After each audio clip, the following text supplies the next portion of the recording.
England Patriots keep getting linked to this crazy trade. Let's talk about it. My name is Aaron on the daily Patriots content. Don't miss out. All you got to do, subscribe, notification bell, and hit the like button. Guys, college football is here. That means we're knocking on the door of the NFL. Week 1 is around the corner. Don't miss out. Today, what we're going to be talking about, crazy trade rumors that are always just put at the doorstep of the New England Patriots. As well, we got to talk some quiet moves that the Patriots made when it comes to the practice squad and the importance of that. And we're just talking Patriots football. So let's get right into it. First and foremost, this is not the page I want. This is the page I want. Jakobi Meyers. We got to jump into it. Elephant in the room. Every Patriot would agree. Most Patriots fans would agree.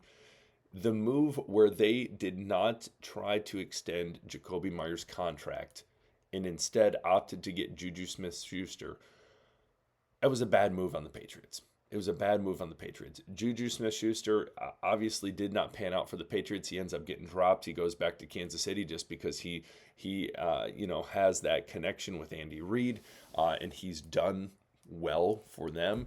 But when it comes down to it, Jakobi Meyers, it was a slip up. It was not ideal. Now he wants a trade. He wants out. He's in the last year of his deal with the Raiders. And if you know the waiters, we're talking about the waiters, the Raiders wide receiver room, it is not ideal. Jakobi Meyers is the guy. They just signed Amari Cooper, and everyone's like, oh, well, hey, Aaron, what do you think about them? The Raiders, I mean, we got them week 1. They signed Amari Cooper. Let's just say this. Amari Cooper right now isn't projected to be a starter on the Raiders at the moment.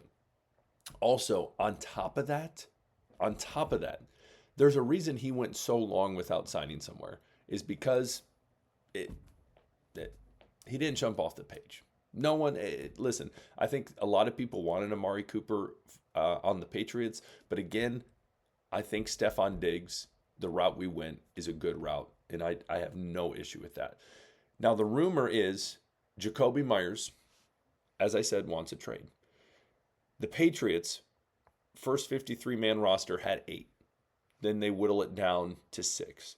Making room, technically, sure, you could add another. 7 would be a solid number.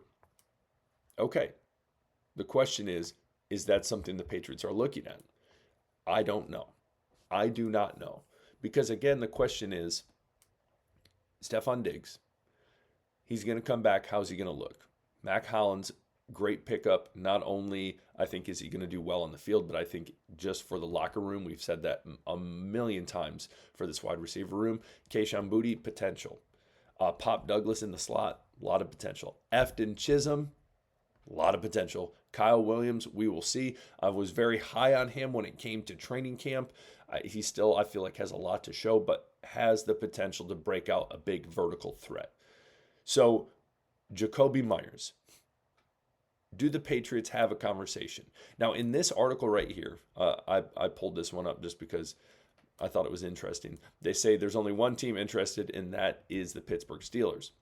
You look at the Pittsburgh Steelers right now, they have DK Metcalf, they have Roman Wilson, they have Calvin Austin. After that, there's a pretty significant drop-off when it comes to wide receivers, last I looked. So again, bringing in someone like Jakobi Meyers, who, again, would be starting right away. You probably just bump out like Calvin Austin, something like that. But he would obviously be a day 1 starter, and he has Aaron Rodgers, so we'll see. Again, Pete Carroll, he's older. How many more years left does he have of coaching? If you're bringing him in, is it you're trying to win within the next handful of years? Obviously, everyone's always trying to do that. Obviously, that's a stupid statement. But what I'm trying to say is Jakobi Meyers is your best bet right now at wide receiver. Why not pay the man? You have Brock Bowers, the best tight end, arguably, in the NFL. A lot of people would say, yeah, Max Crosby. You have solid pieces. Ashton Genty, you just drafted. A lot of people believe he should have won the Heisman. Are they going to let this offensive weapon walk? And what is going to happen with him?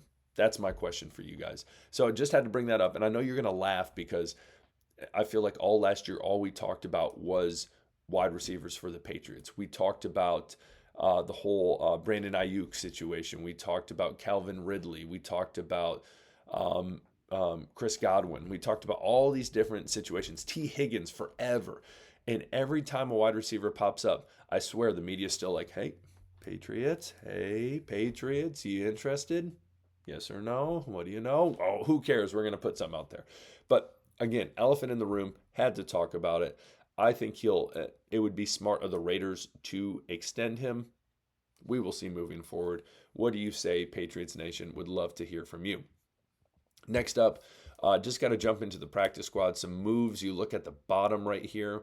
Ballantyne, Durden, Lovett, and Robinson all added. A handful of people dropped. The biggest one that was dropped was G. Scott Jr., the Ohio State tight end.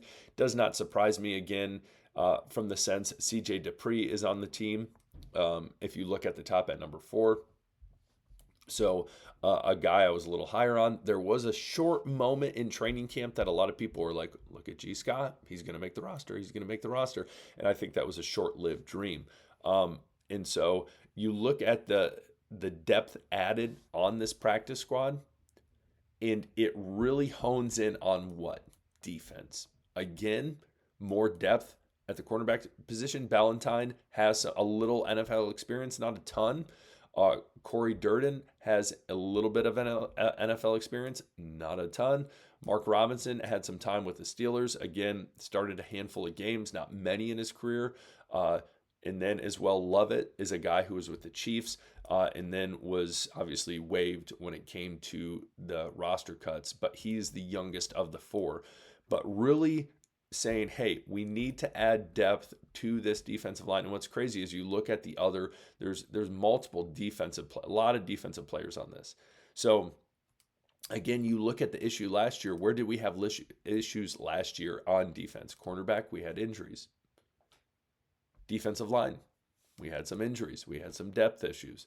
So again, just making sure, as Mike Vrabel said, hey, where do we win? We're going to win in the trenches first. And even with the practice squad, we got to be stashing some of these guys that just in case on a rainy day, or obviously there's an idea from the practice squad that, hey, we can develop these guys, which is 100% true, 100% true. But again, a lot of people laugh at the practice squad. They don't really care. It's an important piece of the team. Incredibly important. You can't look past it. So comment below. Tell me what you think on these moves as well. I'll just scroll down. You can see the other people that were dropped. I guess you can't see the other people that were dropped. My fault when I say that. Maybe that's at the top. Yeah, here we go. Corsley, Riley, G. Scott Jr., as I said. Cam Riley, I think some people were high on him at points in training camp as well. But, it's just unfortunate for him. I believe he's a former guy from Alabama. So comment below. Tell me what you think of these moves. Tell me what you think about Jakobi Meyers. Would love to hear from you guys. But again, elephant in the room, Jakobi Meyers. What the heck is going to happen with that guy? Especially, they got to figure something out before week 1, I would assume. So let's see. Comment below. Would love to hear from you guys. We'll talk later. Peace.